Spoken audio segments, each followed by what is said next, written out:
बड़े अफसोस की बात है, कई सारे की जाने गई और अफसोस की बात ये है कि ये हादसा हुआ बस के मालिक के लापरवाही के वजह से, और जिस आदमी को बस का कमांड दिया गया था, जो इस बस का असली ड्राइवर था नहीं, असली ड्राइवर छुट्टी पे जाने की वजह से बस के मालिक ने एक ऐसे बंदे को स्टीयरिंग थमा दिया जो कल तक ट्रक चला रहा था। और हम ये भी नहीं कह सकते कि इन लोगों के खिलाफ हुकूमत कार्रवाई नहीं करती,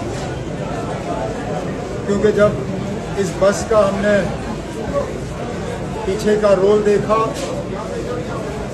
तो पता चला कि 15 से ज़्यादा किसी बस वाले को चालान कटे। अब डीसी साहब ने इंक्वायरी बिठा दी है। हमारे एक सीनियर अफसर जो है इस हादसे की तहकीकात कर रहे हैं।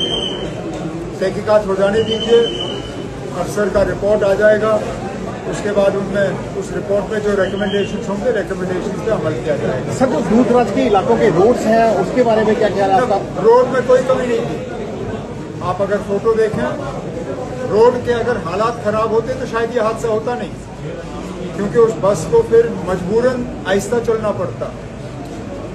मुसीबत ये है कि हम सड़क तो ठीक करते हैं, लेकिन गाड़ी चलाने वालों के दिमाग हम ठीक नहीं कर सकते। वो रॉन्ग साइड पे गाड़ी चलाएंगे, स्पीड ज़्यादा करेंगे, ओवरलोडिंग ज़्यादा करेंगे। अब चलिए, हुकूमत अपनी जिम्मेदारी जो है हम निभाएंगे, लेकिन इन लोगों को भी, जो बस के मालिक हैं, जो बस के ड्राइवर हैं, कुछ हद तक इनको भी अपनी जिम्मेदारी समझनी चाहिए और इनको भी ओवरलोडिंग और स्पीडिंग जो है उससे जो है एक गाड़ी पास आना चाहिए। एक गाड़ी को 15 चालान हो चुके थे और वो फिर भी सड़क पर भाग रही थी, किसी को भी अकाउंटेबल तक नहीं ठहरा है। अगर उसको चालान नहीं हुए होते तो अकाउंटेबल कहाँ नहीं होता वो। लेकिन ये भी है ना, चलिए 1 मिनट के लिए अकाउंटेबल करके हम उसकी गाड़ी सड़क से उठा देते, फिर क्या होता? जो बाकी गाड़ियां सड़क पर रह गए उनको और ज्यादा ओवरलोडिंग हो जाता। फिर यही लोग जो हैं हुकूमत के पीछे भागना शुरू कर जाते हैं कि गाड़ी को छोड़ दीजिए, गाड़ी को चलने दीजिए। हमें बैलेंस करना पड़ता है, लेकिन जैसे मैंने कहा, अफसर का रिपोर्ट आने दीजिए, उसमें जो भी रिकमेंडेशंस है, रिकमेंडेशंस पे अमल किया जाए। दुखद हादसा 2025 में पहलगाम में हुआ था, किस प्रकार से देखते हैं अब 1 साल के बाद उसको? आज का दिन हम सबको बहुत भारी पड़ता है, क्योंकि आज हम वो पहलगाम का अफसोसनाक वाकया जो है उसको याद करते हैं। उन तमाम शहीदों को याद करते हैं जो गोलियों के शिकार हुए, जिनका कोई कसूर नहीं था। आए थे छुट्टी मनाने के लिए और उन टेररिस्ट ने इन लोगों को निशाना बना के उनकी कीमती जानें जो है वो छीन ली। हम सब आज भी उनके गम में शामिल हैं। हमने उस दिन तय किया था और हम उस चीज़ पे कायम हैं कि हमारी मुकम्मल कोशिश रहनी चाहिए, हम सब जो हुकूमत में हैं, कि इस तरह के हादसे जो हैं कभी दोबारा ना हो। और उसके लिए चाहे इलेक्टेड गवर्नमेंट, चाहे मरकजी हुकूमत, चाहे लॉ एंड ऑर्डर मशीनरी, हम सब मिलके इस कोशिश को जो है मुमकिन बनाए। सर, पाकिस्तान में कोई बदलाव आया है ऑपरेशन सिंदूर के बाद? पाकिस्तान में कोई बदलाव आया ऑपरेशन सिंदूर के बाद? ना, वो तो आपको उन लोगों से पूछना होगा जिनके पास इस तरह की इंटेलिजेंस रिपोर्ट्स आ जाती हैं।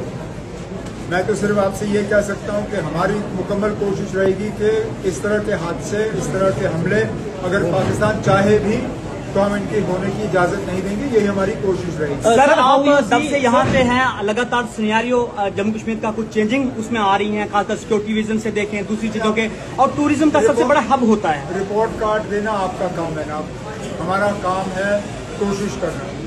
हमारी कोशिश है कि हालात ठीक रहें। ये सही है कि पिछले साल के मुकाबले अभी भी पहलगाम के हमले का टूरिज्म पे थोड़ा बहुत असर रहा है, लेकिन जैसे जैसे सीजन बढ़ता जा रहा है, हमें उम्मीद है कि ठीक ठाक लोग जो हैं वो जम्मू कश्मीर आएंगे, चाहे माता के दर्शन करने के लिए, अमरनाथ जी के दर्शन करने के लिए या टूरिज्म के लिए। Sir, how you see your Iran's rejection in second round of talks with US in Islamabad? हम तो चाहते हैं कि जंग खत्म हो। ये जंग होना ही नहीं चाहिए। अब किस वजह ईरान पे हमला हुआ, ये दो ही मुल्क जवाब दे सकते हैं, एक ईरान और एक अमेरिका और एक इजराइल। उनकी क्या कोशिश थी, क्या मकसद था, अभी तक हम समझ नहीं पाए। लेकिन चलिए, जो उन्होंने किया गलत किया, लेकिन अब तो कम से कम खत्म करें, क्योंकि हर मुल्क का जो है कहीं ना कहीं इस जंग की वजह से हम पे असर पड़ रहा है। तेल की कीमतें बढ़ रही हैं, तेल का सप्लाई कम हो रहा है, एसेंशियल सप्लाईज और सप्लाई चेन में असर पड़ रहा है। तब भी बाकी मुल्कों के मुकाबले हमारी हालत तब भी बेहतर है। यूरोप जैसे मुल्क देखिए तो उन्होंने जहाज़ों के तेल को जो है अब लीटर के हिसाब से गिनना शुरू किया है। हमारा पड़ोसी मुल्क जो है वो जहाज़ वालों को कह रहे हैं कि आप जहाज़ जरूर लाइए, लेकिन यहाँ तेल भर के आप वापस नहीं जा सकते। उस हिसाब से हमारे मुल्क में तब भी हालात बेहतर हैं, लेकिन हम चाहेंगे कि जंग अमरनाथ यात्रा आने वाली है, क्या अपील रहेगी एज ए CM जो टूरिज्म? ज़्यादा से ज़्यादा लोग आएँ और अमरनाथ जी की यात्रा करें। Thank you.